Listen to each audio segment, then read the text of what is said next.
Akala mo simpleng hapunan lang, pero sa isang simpleng galaw ng batang ito, tuluyang nadurog ang puso ng ama. Pagod na pagod ang ama sa maghapong trabaho.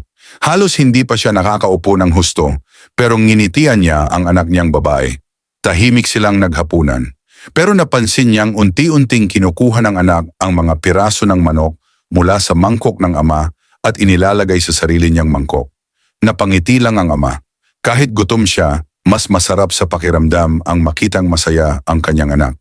Patuloy pa rin ang batang babae sa pagkuha ng manok hanggang sa halos wala nang natira sa mangkok ng kanyang ama.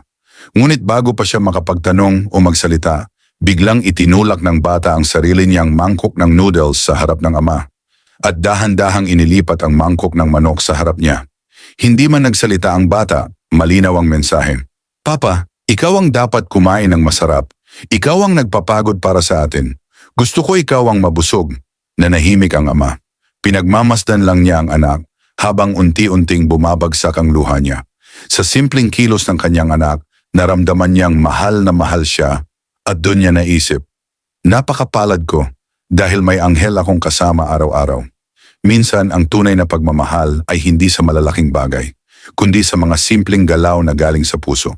Ang batang marunong magmahal at magpahalaga sa sakripisyo ng magulang ay salamin ng isang pusong pinalaki ng may takot sa Diyos.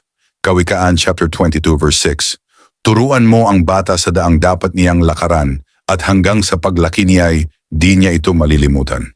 Kung natouch ka rin sa ginawa ng batang ito, i-like mo ang video, i-share mo para maraming anak ang maalala ang sakripisyo ng kanilang mga magulang.